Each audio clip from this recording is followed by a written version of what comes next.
welcome back to Blues Fans TV. I am Sophie Rose. Now today, as it is still an international break, I know it's not exactly our favourite time, especially during lockdown. The last thing we want is another break from football.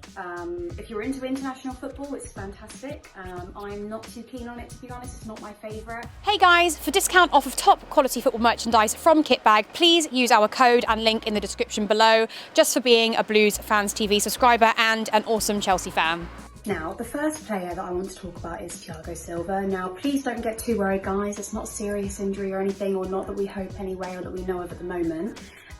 He's come out and said that he has been suffering from headaches in his last couple of games, partly due to aerial duels, I think I said that right, which I think means obviously going for the ball in the air, and just the pace overall of the Premier League, which is something that I always say, and it's always going to be something hard to adapt. Anything to like head injury, anything to do with headaches or dizziness, you've always got to be very, very careful of.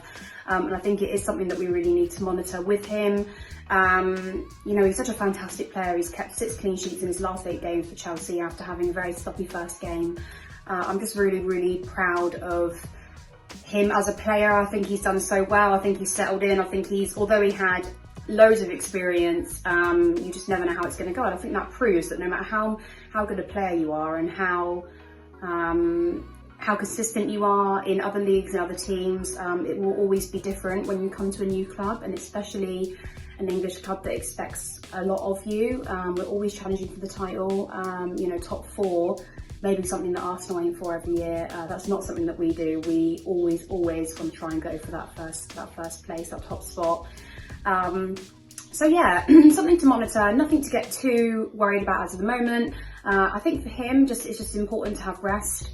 You know, he said in an interview that, you know, he's not a machine and that players are more likely to get injured if they're playing, you know, twice a week very regularly. And that does happen with players. They do get tired. They aren't robots, although everybody thinks because of how much money they make that they should be. That's just not the case. Do I think they deserve sympathy for how much money they make? No. But, you know, everyone's bodies are the same, and no matter how fit they keep themselves, it's just not possible to have, you know, 2-3 games a week every single week and remain completely fit and healthy. So for him, I think he just needs to rest. I think he obviously needs to get used to the Premier League. He's going to be maintaining a first team spot if he keeps up these performances, these consistent performances. So yeah, just see how that pans out. Nothing to worry about too much at the moment. But obviously, like I said, anything with a head injury, you do really need to monitor. But you know, for me, aside from that, he's been fantastic.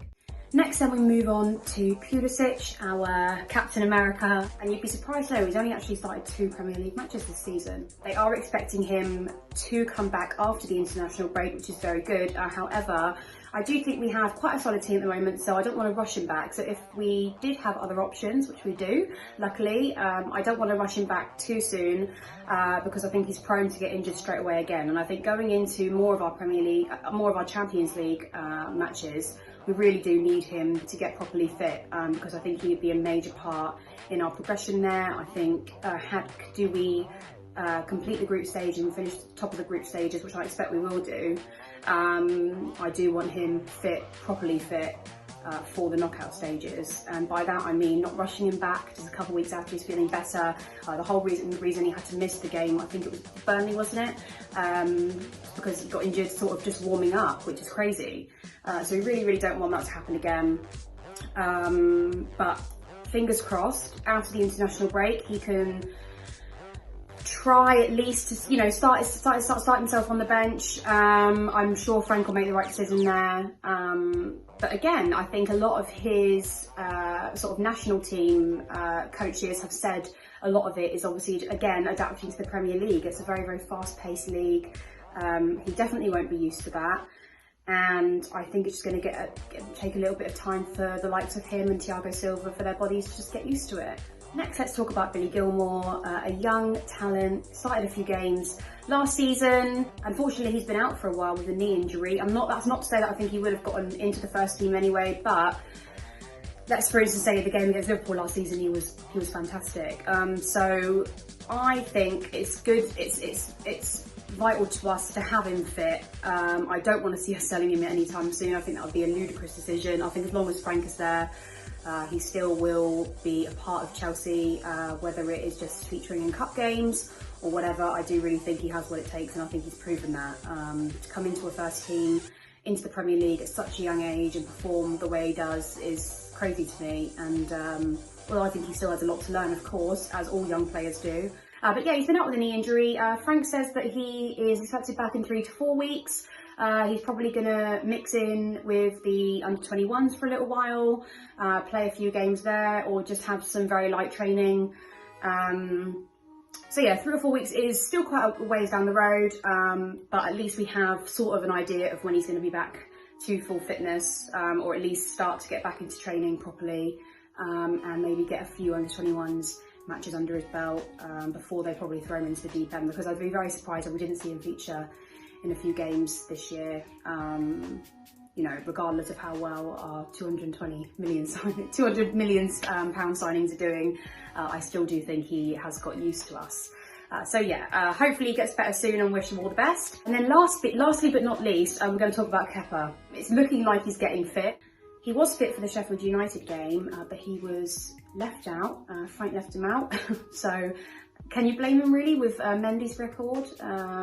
Yes, he lost his clean sheet record against Sheffield, but nevertheless, a fantastic player, and what a great signing we've made so late on, and yeah, proved himself, sort of thrown himself in the deep end, not shown loads of confidence, consistency. I don't think there's anything else you can ask for in a goalkeeper, and I would actually be really surprised, even though Kepa is now available, if he would be getting his spot. If I was to see Kepa play in the next game, we return from international break, I'd be incredibly surprised. I'd actually be quite disappointed in Frank's judgment there, if that would be the case. And I don't think he's stupid. I think he plays based on merit. I think if he was to drop Mendy and put Kepa back in, just for the sake of him being our first choice keeper, I think that would be very unfair, very harsh. That would do a lot of damage to Mendy's confidence, and it's just something that we don't need. So I think I just think Kepa, like everybody else, has to prove himself that he's worthy of a place, and I think so far that's not been the case, and that has been the reason why he, aside from injury, has been dropped so many times. For me, obviously we want all of our players fit 100% just for their own health, so I'm glad that he's gotten better, but as you know, as it stands, my opinion, I wouldn't want him back in the first team anytime soon. But comment below and let me know what you think about that situation. I'm sure you agree with me to some extent. Anyway, guys, that's all the injury updates for the moment. I hope you enjoyed this video. Let me know what you think of the Silva situation. I'm hoping Havertz is getting better very, very soon. But yeah, interesting now. I just thought I'd update you because we all want to know what is going on with our players, and I think it's very, very important, especially going into January. You know, we've only got, what, a month and a half left, something like that. It's my birthday Saturday. I'm going to be 29 years old. I am getting a little bit worried. I had a big party planned because it's my last of my 20s, but that's not happening. So now I will just, my birthday always falls on international break, which is the most annoying thing. Sorry, I just started talking about my birthday there, aside from football. I don't know why I did that. But yeah, you know, I just thought I'd mention that anyway, if any of you care. But yeah, comment below, let me know what you think of all the injury updates so far, and who you would like to see back in the squad as soon as possible.